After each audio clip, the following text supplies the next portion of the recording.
আসসালামু আলাইকুম ওয়া রাহমাতুল্লাহি ওয়া বারাকাতুহু। আলহামদুলিল্লাহি রাব্বিল আলামিন, আসসালাতু ওয়াসসালামু আলা আশরাফিল আমবিয়াই ওয়াল মুরসালিন ওয়া আলা আলিহি ওয়া আসহাবিহি আজমাইন। আম্মা বা'দ, রাব্বি ইশরাহ লি সাদরি ওয়া ইয়াসসির লি আমরি ওয়াহলুল উকদাতাম মিন লিসানি ইয়াফকাহু কওলি। রব্বানা লা ইলমা লানা ইল্লা মা 'আল্লামতানা ইন্নাকা আনতাল আলিমুল হাকীম। রব্বি জিদনি আলমা। প্রিয় দেশবাসী, দেশে বিদেশে যে যেখানে আছেন, আশা করি সবাই ভালো আছেন। সবার প্রতি আমার পক্ষ থেকে রইল আসসালামু আলাইকুম ওয়া রাহমাতুল্লাহি ওয়া বারাকাতুহু। ঈদ মোবারক ইন অ্যাডভান্স। অগ্রিম আপনাদেরকে ঈদ মোবারক দিয়ে দিলাম। তো অবশ্যই বর্তমানে কিছু কিছু দেশে আজকে ঈদ পালিত হচ্ছে, আগামীকালকে ইনশাল্লাহ আমাদের দেশে ঈদ পালিত হবে, মালয়েশিয়াতে ঈদ পালিত হবে। তো আপনারা অবশ্যই আমার হেডলাইনটা দেখে কিছু অনুমান করতে পারছেন যে আমি আজকে কোন বিষয়ে আপনাদের সামনে আলোচনা করতে যাচ্ছি। এই বিষয়টা আসলে অনেক গুরুত্বপূর্ণ, যেটা আমরা ছোটকাল থেকে দেখে আসছি। আমাদের সমাজে, আমাদের দেশে নারীরা মার্জিনালাইজড, মানে তাদেরকে এক পাশ করে রাখা হয়েছে। নারীদেরকে সব জায়গাতে কোণঠাসা করে রাখা হয়েছে। তো নারীদের জায়গা মসজিদে নাই, নারীদের জায়গা ওয়াজের মাহফিলে নাই, নারীদের জায়গা ঈদগাতে নাই। তো এই যে বাংলাদেশের পার্সপেক্টিভে, এটা কি আসলে ইসলামের শিক্ষা থেকে তারা করতেছে, নাকি তারা নিজেরা মন গড়া এই সিদ্ধান্ত নিয়েছে যে নারীদেরকে তারা ঈদগাতে জায়গা দিবে না, অথবা তো মসজিদে জায়গা দিবে না? তো এই যে আমাদের দেশে যারা হর্তাকর্তা মসজিদগুলোকে নিয়ন্ত্রণ করে, ঈদগাহগুলোকে নিয়ন্ত্রণ করে থাকে, মোট কথা আমাদের যারা ওলামা রয়েছে, যাদের কথায় আমাদের দেশের ইসলাম এবং আর কি মুসলমানরা চলতেছে, তো এরা যে আমাদের মুসলিম নারীদেরকে মসজিদে আসতে দিচ্ছে না, কিংবা মসজিদে তাদের জন্য জায়গা করতেছে না, তাদেরকে ঈদগাতে আসতে দিচ্ছে না, তারা যে এই সিদ্ধান্তটা নিয়েছে, এটা কি আসলে মন গড়া নিয়েছে, নাকি ইসলাম আসলে এইভাবে কোনো দিক নির্দেশনা দিয়েছে? অথবা রাসূলের যুগে তারা কি করত? রাসূলের যুগে, সাহাবীদের যুগে মুসলিম নারীরা কি মসজিদে যেত অথবা ঈদগাতে উপস্থিত হইতো? এই ব্যাপারে রাসূলের হাদিসে কি উল্লেখ আছে? রাসূলের বা কি দিক নির্দেশনা রয়েছে? তো আজকে ইনশাল্লাহ সংক্ষেপে আপনাদের সাথে আলোচনা করবো ইনশাল্লাহ।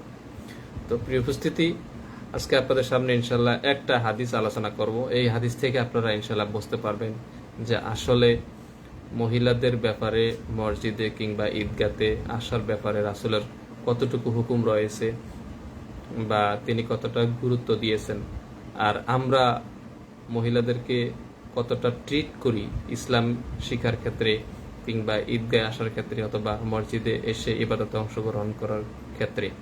এটা কি আমরা যেটা করতেছি আমাদের নারীদের সাথে, এটা কি ইসলাম সম্মত নাকি আমাদের মন গড়া? তো একটা হাদিস এখানে আমি নিয়ে আসছি, আপনাদের সাথে আলোচনা করব। সেটা হচ্ছে আগে আমরা আলোচনা করি যে সালাতুল ঈদ, ঈদের নামাজটা ফিল ফিকহি আল ইসলামী, ইসলামিক লতে এটার অবস্থান কোথায়?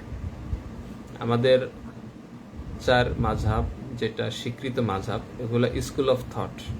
মাযহাব কিন্তু আমাদেরকে বিভক্ত করে নাই, আমাদের মুসলিম উম্মাকে বিভক্ত করে নাই, আমাদের মুসলমানদেরকে বিভক্ত করে রাখে নাই। এই মাযহাবগুলো আরো আমাদেরকে ইসলামটা বোঝার ক্ষেত্রে সহজ করেছে।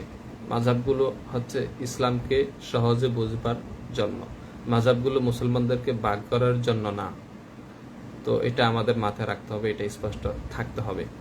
তো এখানে চার মাযহাব, যে এই চারটা মাযহাব ইসলামের স্বীকৃত।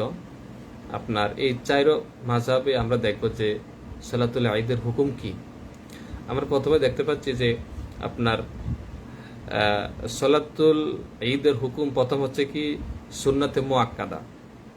সুন্নতে মুআক্কাদা হচ্ছে যে যেই সালাতটা আদায় করার জন্য তাকিদ রয়েছে, গুরুত্ব রয়েছে, এটা ছেড়ে দিলে এটা হচ্ছে কি মাকরু। যেই নামাজটা আপনার সুন্নতে মুআক্কাদা, এটা যদি কেউ ছেড়ে দেয়, এটা হচ্ছে কি সে একটা অপছন্দনীয় কাজ করলো, এটাকে বলা হয় মাকরু।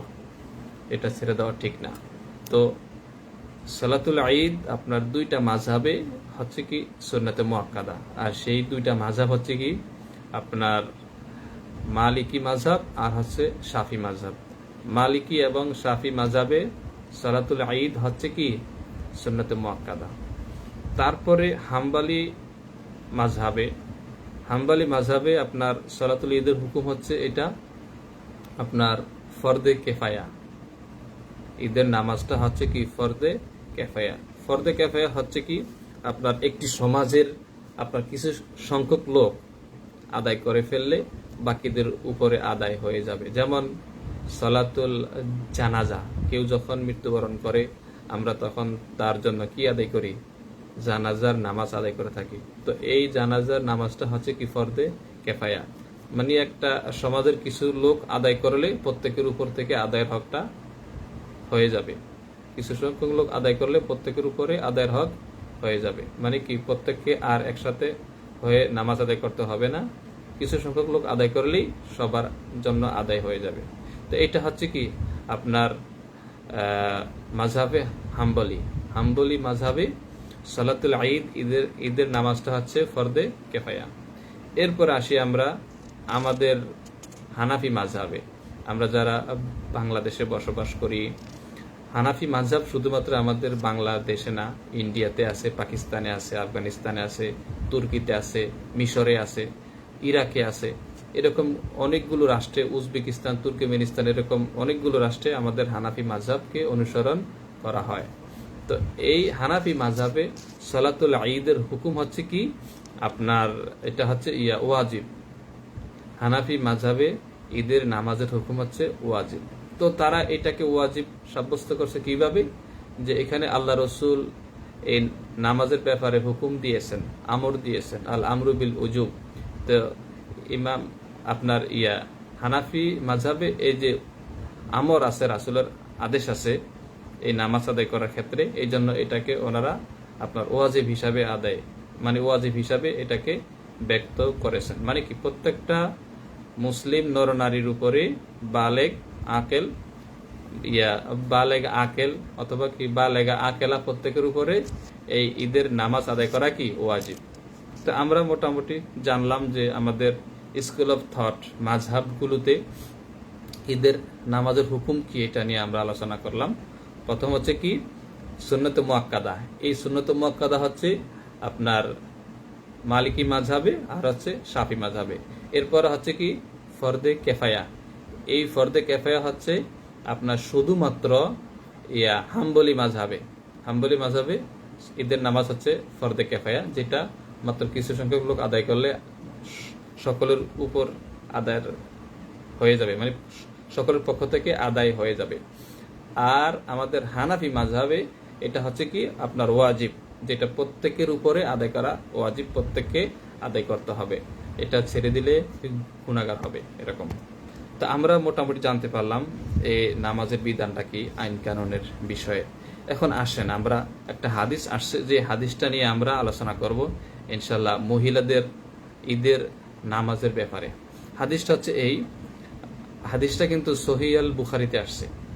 আন উম্মে আতিয়া ক্বালাত উমিরনা আন নুখরিজা আল হুইয়াদা ইয়াউমাল ঈদাইন ওয়া দাওয়াতাল খুদুর ফায়াশহাদনা জামাআতাল মুসলিমিন ওয়া দাওয়াতাহুম ওয়া ইয়াতাজিল আল হুইয়াদু আন মুসাল্লাহুন্না। ক্বালাত ইমরাআ ইয়া রাসূলুল্লাহ ইহদানা লাইসাত লাহা জিলবাব। ক্বালাত লিতুলবিসাহা সাহিবাতুহা মিন জিলবাবিহা। হাদিসের ব্যাখ্যা আসতেছি এই যে আপনার উম্মে আতিয়া রাদিয়াল্লাহু তাআলা আনহা থেকে হাদিসটা আসছে। তিনি বলছেন উমিরনা আন নুখরিজা আল হুইয়াদা ইয়াউমাল ঈদাইন, যে আল্লাহ রসুল আমাদেরকে বিশেষ করে যারা হায়েজ প্রাপ্ত মহিলা এদেরকে কি করছেন, আদেশ দিয়েছেন ঈদগাহে আসার জন্য। চিন্তা করছেন কাদেরকে? যারা হায়েজ প্রাপ্ত মহিলা, যাদের মেনস্ট্রাল পিরিয়ড চলতেছে, এদেরকে আল্লাহ রসুল সাল্লাল্লাহু আলাইহি ওয়াসাল্লাম ঈদের নামাজে আসার জন্য কি করছেন, আদেশ দিয়েছেন। ও জাওয়াতাল খুদুর, এর সাথে হচ্ছে কাদের, ওই সমস্ত মেয়েরা যাদের এখনো বিয়ে শাদী হয় নাই, কিন্তু একটু একাকী থাকতে চায়, পর্দার সহিত থাকতে চায়, মানে আফিফাত, যারা আপনার নিষ্কলুষ নিষ্পাপ এরকম মেয়েরা, যারা সবসময় নিজেদেরকে ডেকে রাখতে চায়, লুকিয়ে রাখতে চায়, এরকম মেয়েদেরকেও আপনার ঈদগাতে নিয়ে যাওয়ার জন্য আল্লাহ রসুল বলছেন।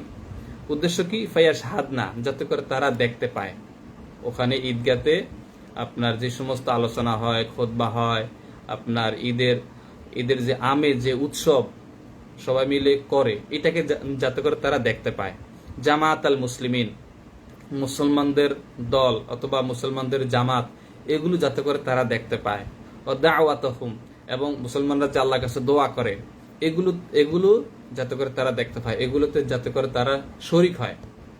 এরপর হচ্ছে কি, ওয়াতাজিল আল হুইয়াদু আন মুসাল্লাহুন্না, এখানে বলা হচ্ছে যে যারা হায়েজ প্রাপ্ত মহিলা, এরা কি করবে না, এরা নামাজে অংশগ্রহণ করবে না।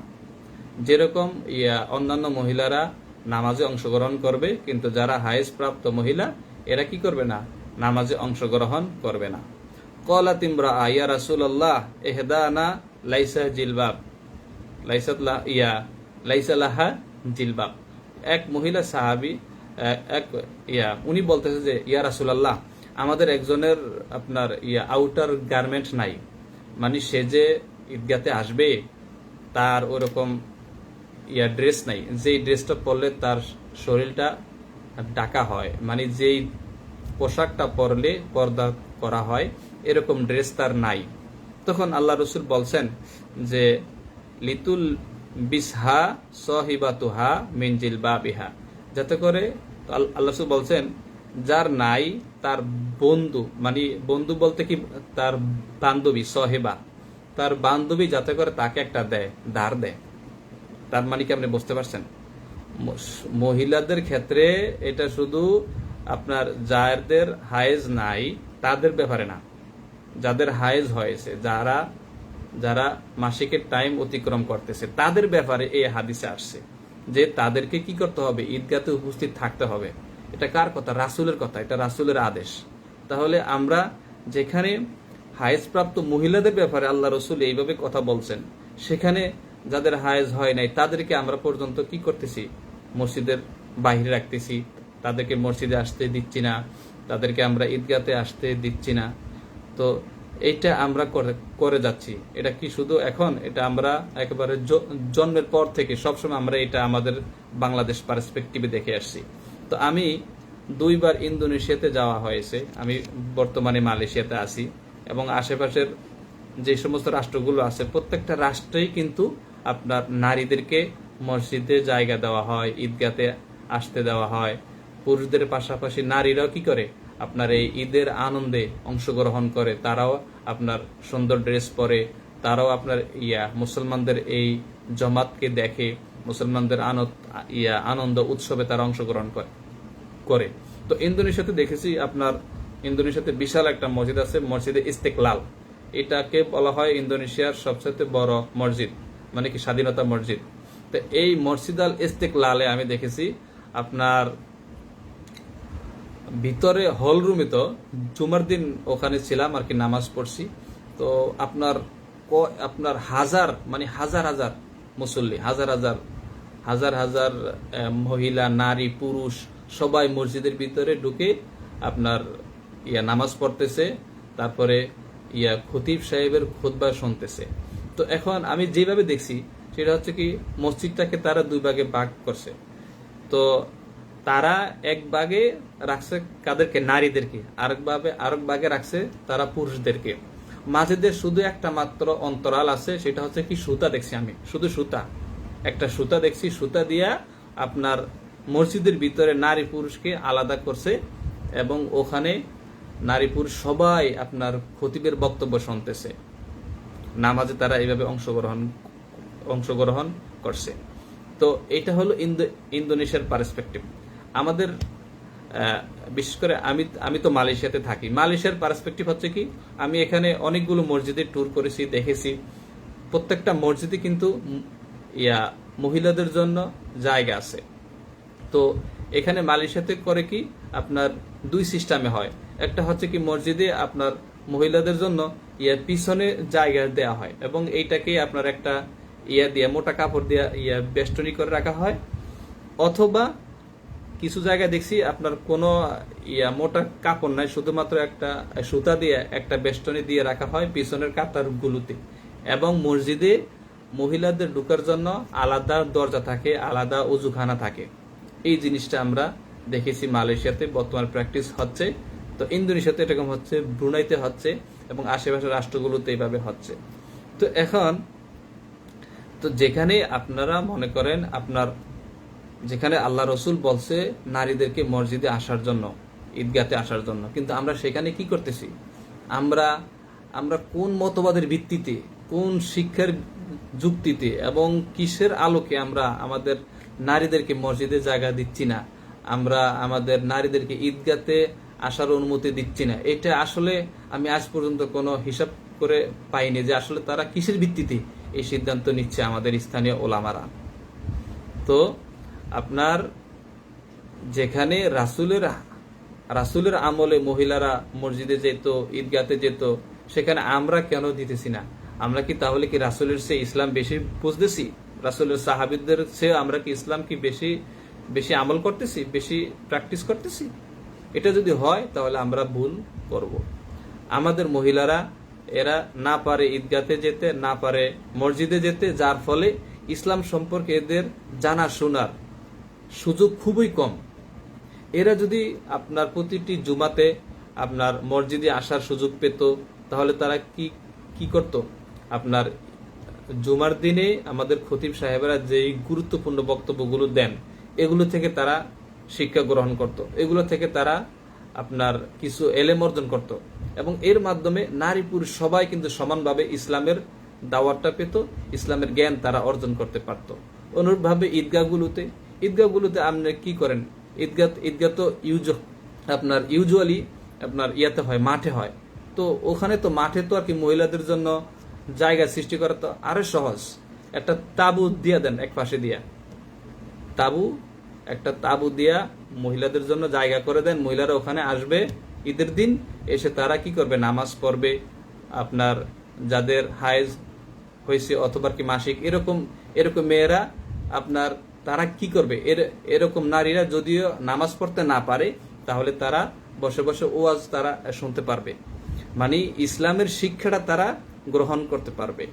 তো এরকম ভাবে আমার মতে প্রত্যেকটা মসজিদে নারীদের জন্য আলাদা জায়গা করে দেওয়া হোক, আলাদা দরজা করে দেওয়া হোক, আলাদা অজুখানার ব্যবস্থা করে দেওয়া হোক।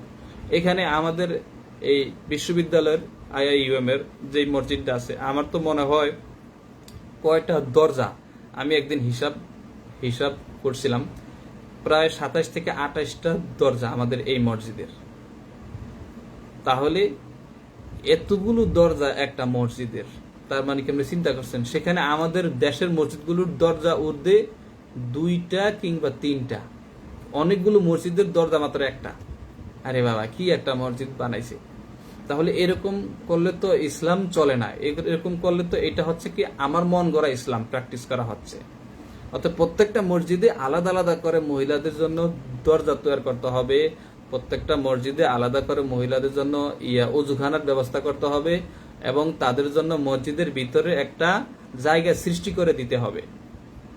তো আমরা যদি এটা করতে পারি, তাহলে আমাদের মহিলাদের মধ্যে ইসলামের আলো আসবে, জ্ঞানের আলো আসবে। তাদেরকে নিয়ে আমরা এত ব্যস্ত হওয়ার দরকার পড়বে না, যদি তাদের ভিতরে ইসলামটা এইভাবে ঢুকতে পারে। তো এই যে আমি একটা জিনিস দেখেছি, আমি তো রিসার্চ করছি ডিভোর্সের উপরে, বাংলাদেশে যে ডিভোর্স কেন বাড়ে। তো এটা করতে গিয়ে দেখছি আপনার শতকরা 100টা তালাকের ভিতরে 70টা তালাক দেয় নারীরা। 70টা তালাক দেয়, 100 ভাগের ভিতরে আপনার 70 ভাগ তালাক আসে নারীদের পক্ষ থেকে। তো কেন আসে? তাদের ভিতরে যদি ইসলামের জ্ঞানটুকু আমরা দিতে পারতাম যে তালাক দেওয়াটা কত খারাপ কাজ, অথবা অথবা এটা যে কত একটা ঘৃণ্য কাজ, আমরা যদি আমাদের নারীদের ভিতরে ইসলামের জ্ঞানটুকু দিতে পারতাম, তাহলে তারা কিন্তু এইভাবে আপনার তালাক দেওয়ার ক্ষেত্রে এগিয়ে আসতো না। তো আমরা ইসলামটাকে শুধু পুরুষদের ভিতরে রেখেছি, শুধু পুরুষদের ভিতরে আমরা এটার এলেম অর্জন করা, এটাকে শুধু আমরা পুরুষদের পকেটে রেখেছি। আমরা কি করতেছি নাকি নারীদের ভিতরে আমরা ইসলামটাকে ছড়িয়ে দিচ্ছি না। যতটা পুরুষদের ভিতরে আমরা ছড়ানোর চেষ্টা করতেছি, ততটা নারীদের মধ্যে ইসলামের শিক্ষা ছড়ানোর ব্যাপারে আমাদের ভিতরে ততটা কিন্তু আপনার তাগাদা নাই। তো এইটা হচ্ছে একটা আমাদের ভিতরে একটা অশিক্ষার ভাব। আমাদের নারীরা কোথায় যেতে পারে? আপনার মার্কেটগুলোতে যেতে পারে। মার্কেটে আপনি তো নারীদের ছাড়া আপনি পুরুষদেরকে দেখবেন না। মানে প্রত্যেকটা মার্কেটে নারীরা টইটম্বুর, নারীদের জন্য হাঁটা যায় না, নারীদের জন্য কোনো মার্কেটে একটু সুন্দরভাবে ঢুকা যায় না, মানে আসা যাওয়া করা যায় না। এত নারীদের সংখ্যা মার্কেটগুলোতে, সর্বত্র নারীরা যদি যেতে পারে, তাহলে আমাদের মসজিদে আমরা কেন তাদেরকে অ্যাক্সেস দিতে পারতেছি না, তাদেরকে ঢুকতে দিতে পারতেছি না? অতএব এটা দেখতে হবে যে আমরা কি ইসলামের আলোকে কাজ করতেছি নাকি ইসলামের বহির্ভূত কাজ করতেছি। তো আমরা আজকে হাদিসের আলোকে দেখতে পারলাম যে আমাদের দেশের নারীদেরকে যে মসজিদে যেতে দেওয়া হয় না, ঈদগাতে যেতে দেওয়া হয় না, এটা ইসলাম বিরোধী কাজ। এটা completely, totally, fully, entirely, holistically এটা ইসলাম বিরোধী কাজ। নারীদের জন্য মসজিদে যেমন জায়গা করে দিতে হবে, ঈদগাতেও তেমন জায়গা করে দিতে হবে। যারা হজ করতে গিয়েছেন, উমরা করতে যান অথবা হজ করতে যান, তারাও কিন্তু ওখানে দেখেন যে ওখানে নারী পুরুষ সবার জন্য সমান সুযোগ, সবাই হজ করতে পারে, সবাই উমরা করতে পারে। তাহলে যারা আমাদের দেশ থেকে যারা বড় বড় আলেম বলেন, বড় বড় আপনার বলেন, স্থানীয় মুরব্বীরা বলেন, তারা তো হজ করতে যায়, তারা কি ওগুলো দেখে না? এগুলো দেখার পরেও কেন তারা আমাদের দেশে এইটাকে প্র্যাকটিস করতে পারতেছে না? তো এই জিনিসগুলো আজকে আমাদেরকে ভাবতে হবে, চিন্তা করতে হবে। নারীদেরকে ইসলাম থেকে দূরে রাখা এটা আমাদের জন্য লস, আমাদের উম্মার জন্য লস, আমাদের গোটা ইসলামের জন্য লস এটা। অতএব আমরা যদি নারীদেরকে ইসলামমুখী করতে পারি, তাহলে আমরা ব্যক্তিগতভাবে ব্যক্তির জীবনে যেরকম শান্তি পাবো, আমাদের সাংসারিক জীবনে যেরকম শান্তি পাবো, আমাদের সমাজ ও রাষ্ট্রীয় জীবনে আমরা ওটার একটা শান্তি অনুভব করব। অতএব নারীদেরকে মসজিদ থেকে দূরে নয়, ঈদগাহ থেকে দূরে নয়, তাদেরকে মসজিদমুখী করতে হবে, ঈদগাহমুখী করতে হবে, ইসলামমুখী করতে হবে, কোরআনমুখী করতে হবে। যদি করতে পারি তাহলে আমরা পরিপূর্ণভাবে ইসলামকে প্র্যাকটিস করতে পারলাম। আর যদি না করতে পারি তাহলে এটা তো আমাদের জন্য দুনিয়ারও ক্ষতি, আখেরাতেরও ক্ষতি, এবং আমরা দুনিয়াতে একটা অশান্তি ভোগ করে গেলাম। অতএব প্রিয় উপস্থিতি, আমাদের সকলকে উদ্যোগ নিতে হবে, যেই মসজিদে এখনো নারীদের জন্য অ্যাক্সেস নাই, তাড়াতাড়ি আমরা যাতে করে সেই অ্যাক্সেসটা তৈরি করতে পারি, যে প্রত্যেকটা ঈদগাতে আমরা যাতে করে নারীদের জন্য আলাদা ব্যবস্থা করতে পারি। যদি আমরা এটা করতে পারি তাহলে ইনশাল্লাহ আমরা ইসলামের হুকুম হাকাম পরিপূর্ণভাবে আমল করতে পারলাম। অতএব আল্লাহ রাব্বুল আলামিন আমাদেরকে আজকে যা কিছু আলোচনা করেছি, আমাদেরকে বুঝে শুনে, ইসলামকে বুঝে শুনে আমল করার তৌফিক দান করুন। অন্ধ অনুকরণ না, যে আমার ওস্তাদে কি করছে, হের ওস্তাদে কি করছে, হের ওস্তাদে কি করছে, এরকম না। আমাকে দেখতে হবে যে কোরআনে কি আছে, হাদিসে কি আছে, আমাদের তাফসীর কারকেরা কি বলছেন, এই ব্যাখ্যা বিশ্লেষণ আমাকে পড়তে হবে, বুঝতে হবে, এবং বাস্তবতার আলোকে পৃথিবীর কোথায় কিভাবে ইসলাম প্র্যাকটিস হচ্ছে এগুলো জানতে হবে, এগুলো শুনতে হবে। ইসলাম শুধুমাত্র আমাদের দেশের জন্য আসে নাই, ইসলাম গোটা পৃথিবীর জন্য আসছে। পৃথিবীর বিভিন্ন দেশে কিভাবে মুসলমানরা ইসলাম প্র্যাকটিস করে ওইদিকে আমাদেরকে খেয়াল দিতে হবে, ওইদিকে নজর দিতে হবে। শুধু আমরা আমাদের মতো করে ইসলাম প্র্যাকটিস করলে এটার ইসলাম হইল না। অতএব আল্লাহ রাব্বুল আলামিন আমাদেরকে সুন্দরভাবে তার ইসলামকে জেনে বুঝে আমল করার তৌফিক দান করুন, এবং এর আলোকে সুন্দর একটি পরিবার, সুন্দর একটি সমাজ, সুন্দর একটি রাষ্ট্র ব্যবস্থা প্রতিষ্ঠা করার তৌফিক দান করুন। আমিন ওয়া আখিরু দাওয়ানা আলহামদুলিল্লাহি রাব্বিল আলামিন। আসসালামু